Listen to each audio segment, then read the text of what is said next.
nous sommes dans l'administration. non dafay ñëwaat ci ay. non ñëwuma ci stratégie dama dégg nous sommes dans l'administration et quand on est dans l'administration lu officiel mooy li ngeen ñu bindal jox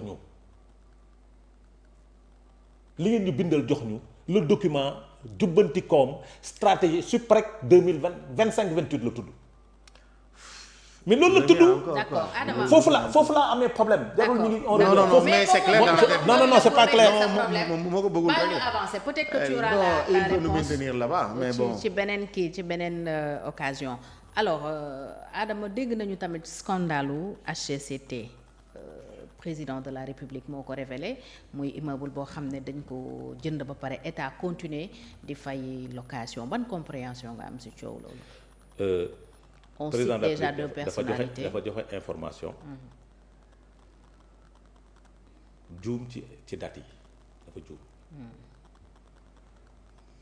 parce que li mu wax ci date bi ce bâtiment-là n'a pas été acquis en 2024 par l'État du Sénégal. 2014 par l'État du Sénégal dafa juum foofu parce que terrain bi point naroon naa la ci woo sax le vendredi. terrain bi Cheikh Seck ak moom Cheikh Seck l'ancien gardien moo ko moom. de la création du haut conseil au mois d'août bañ leen war a installé ba bâtiment bi di parewuloon sax en 2019. dañ doon squatter ay bâtiment maintenant jàpp naa ne xam na luy leasing parce que leasing permettre na ko peut-être n'est-ce pas. maintenant nag c'est ce que le président a donné comme information gis naa tey à travers la presse que y a eu des convocations on va entendre des personnes sur ces questions-là il a donné des informations yoo xamante ni puisque ubbi nañ ci enquête nañu bàyyi xam fu enquête yi dem enquête yi jëm parce que aussi li ma xam ci bâtiment boobu mooy bañ koy jënd xaw ma affaire bi nu mu demee xaw ma ko mais li ma xam daal mooy bâtiment bi conseil économique et social au conseil des collectivités territoriales mi ngi ci dugg en 2019 ba mu fay dugg moo ko moom.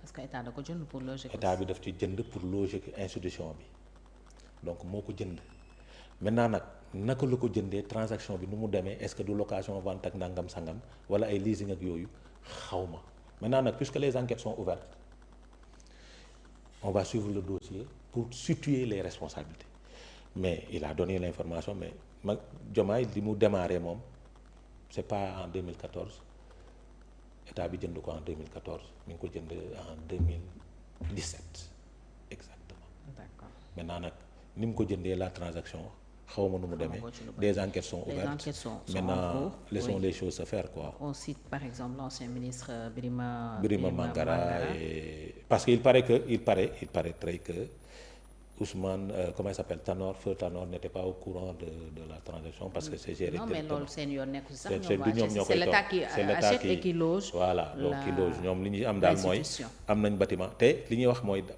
le bâtiment avant ñu koy jënd dafa nekkoon en travaux donc c'est au conseil moo joxe architecture am dafa nekkoon en travaux. oui puisque l'État a ambitionné d'acheter. voilà donc c'est comme ça que ça s'est passé.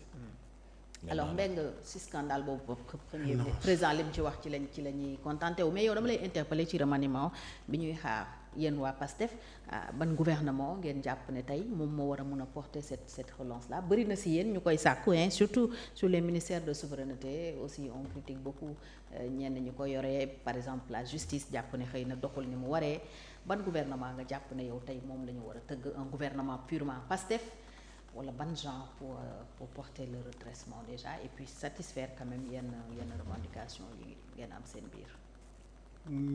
non man moom comme membre de PASTEF li may wax rek mooy loolu moom c'est un principe chez moi.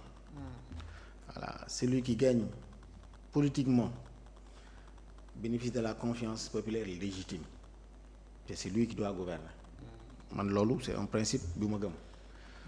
te jàpp naa ne pastéfien boo gis il est animé de probité morale extraordinaire parce que les principes sacro-saints yi nga xam ne moo régir le Pastef transparence ci daf ci bokk ak probité morale donc loolu man dama gëm ne képp ku gagné politiquement yow yaa war a gouverner donc quand ci remaniement bi nag loolu moom je pense que le président de la République ak le premier ministre qui propose ñoom ñoo am la légitimité pour évaluer xam ku ci nekk sa satisfaction par rapport ak portefeuille ministériel bi ñu dénk à tout un chacun. Okay.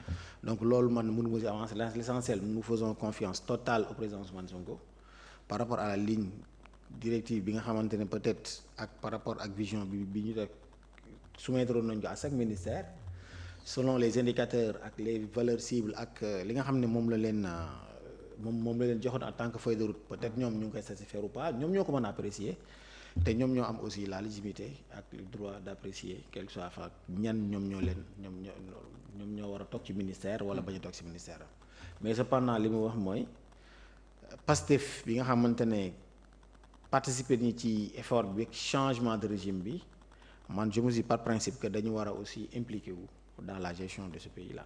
jël yenn ministères yu mel ni justice. Non waxuma ministère moom c'est du domaine du président et de son premier ministre. loolu ñoom ñooy seet ki leen doy en fonction de leur parcours ak seen probité ak li nga xam ne am nañ ko yaakaar ci la personne bi ñu war a choisir ñoom ñu choisir ko foofu c'est pas pastéfien ou ne pas pastéfien man nga bañ a bokk Pastef armé d'une probité am parcours nekk intellectuel mën a xam nga.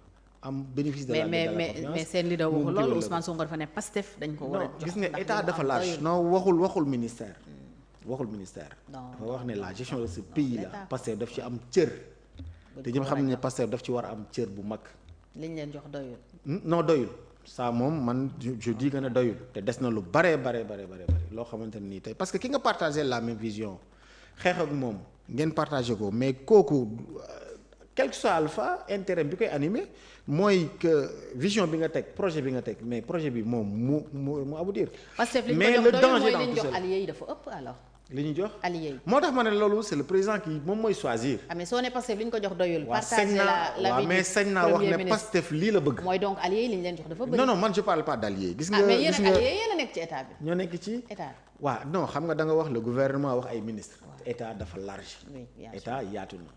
am na gouvernement am na des directions am na mais même au sein de l'administration am na si yéen ñu jàpp ne gars yi fa nekk dañu war a tëb. mais même bu ñu ko jàppee c'est de plein droit ñi nekk administration s'il sentir que ce gars qui était là vision bi nga dégagé pour que vision boobu nga jàpp ne mooy doxal le Sénégal moom mu toog visage découvert comme ça wax ne moom vision bi arrangé wu ko.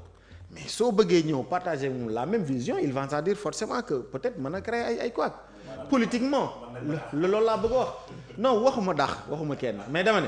frigo lañ lay mais loolu xoolal non ñee dañu proposer un programme ñu proposer un programme une vision sénégalais yi d'accord na ñun programme bii moo ñu gën a te ñi ko doon défendre mais c'est des personnalités qui ont un parcours donc ñooñu tey bu fekkee ne sénégalais adopté nañ cette vision là. moo tax ma ne la c'est eux qui bénéficient de la confiance populaire légitime c'est eux qui doivent diriger quant au choix des ministres loolu c'est laissé à l'appréciation du président et des autres ministres diriger. Voilà. Donc quant au ministère et comme ça c'est le président moo am la légitimité pour mën a choisir mais daal Pastefien stañ nañ wax ne ñi nga xamante ne ñafe nañ pour ce régime là change parce que fi ñu jëmoon non non bu changé wul woon c'était catastrophique voilà mu jaral leen lépp ku ci am parcours am liñ la soxla sa responsabilité nu mu toll sa njàng nu mu toll nga animé wu de probité morale nekk un sénégalais. loolu ngeen waxoon yéen au début sax ba ne woon appel à candidature ngeen di dem. waaw non et que peut-être même DG buy politique waratul am mais loolu yëpp. non appel à candidature bi c'était carrément identifié. Ousmane Sonko dem na sax ba wax parti état. et ça a fait peur. non parti état loolu yéen a ko analyser ni ñu ko analyser. mais c'est pas à l'exemple de la Chine wala du Vietnam. Qu'est-ce qu'il a voulu dire? non parti état mooy. parce que parti état